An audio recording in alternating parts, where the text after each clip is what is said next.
नमस्कार। KVS interview की तैयारी में आप लोग लगे हुए हैं। इंटरव्यू में व्याकरण से संबंधित क्या क्या प्रश्न पूछे जा सकते हैं, इस पर मैंने कई वीडियोस बना चुकी हूँ। वर्ण, शब्द, पद, संधि, समास, कारक, प्रश्न निर्माण, प्रत्यय, उपपद विभक्ति, इन सब टॉपिक्स पर मैं आपको बता चुकी हूँ कि किस तरह से प्रश्न बनेंगे और आपको उनके उत्तर कैसे देने हैं। कक्षा 6 से लेकर 10 तक सीबीएसई का जो सिलेबस है मैं लगभग कवर कर चुकी हूँ। आज की इस वीडियो में 3 टॉपिक और लाई हूँ, जो हैं अशुद्धि संशोधन, वाच्य परिवर्तन और संख्या शब्दों पर आधारित प्रश्न, कि किस तरह से प्रश्न पूछे जा सकते हैं और आपको उनके उत्तर कैसे देने हैं। सबसे पहले हमने लिखा है अशुद्धि संशोधन। कक्षा 10 में 9 में ये प्रश्न पूछा जाता है और आपसे भी वो पूछ सकते हैं।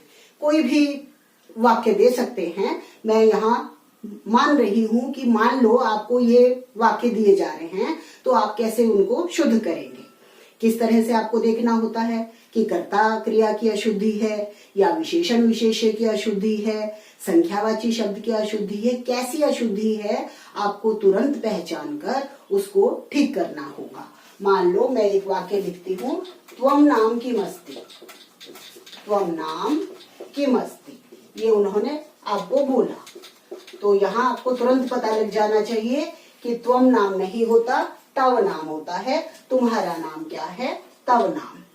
मान लो दूसरा वाक्य मैं लिखती हूँ, इदम मम विद्यालयः अस्ति। इदम मम विद्यालयः अस्ति। यहाँ गलती पहचानिए आप, कौन सी गलती है? यह मेरा विद्यालय है, लेकिन यहाँ गलती है इदम में। इदम नपुंसकलिंग शब्द है, विद्यालय पुल्लिंग शब्द है, तो विशेषण विशेष्य की गलती है। ये पुल्लिंग के साथ पुल्लिंग होगा। आप एषः का प्रयोग करें या अयम का करें, दो का प्रयोग आप कर सकते हैं। तीसरा वाक्य आपसे लिखवाया जा सकता है, उद्याने अनेकः बालकः क्रीडन्ति। बगीचे में अनेक बच्चे खेलते हैं। यहाँ मालूम पता चल रहा है कौन सी गलती है? अनेकः। अनेका नहीं होता, अनेक सर्वनाम शब्द है जिसके तीनों लिंगों में रूप चलते हैं। तो अनेक सहतौते की तरह, अनेकः, अनेकौ, अनेके, तो यहाँ राइट होगा अनेके।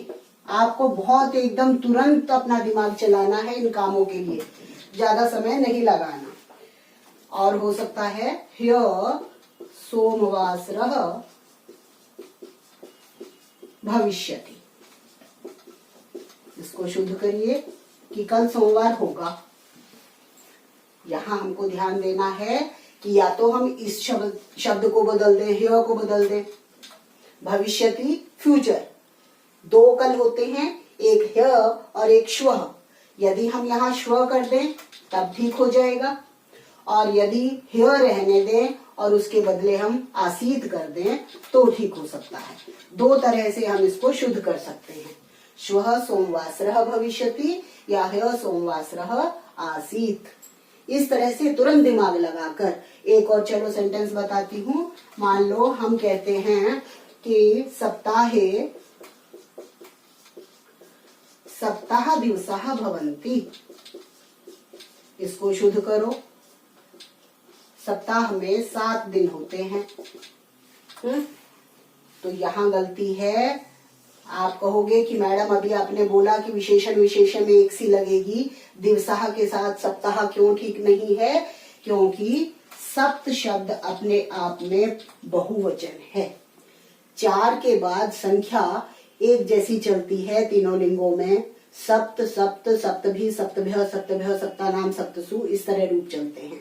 यानी सप्त शब्द बहुवचन ही है सारा, आपको पता ही होगा। एक एक वचन में, द्विवचन में, दो द्विवचन में, बाकी सब बहुवचन में। तो ये सप्ताह नहीं करना है। 4 के बाद आपको ध्यान रखना है इन चीजों का।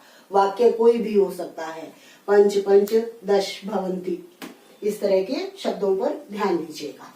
दूसरा टॉपिक हमने लिया है वाच्य। इसको एक बार साफ कर देते हैं।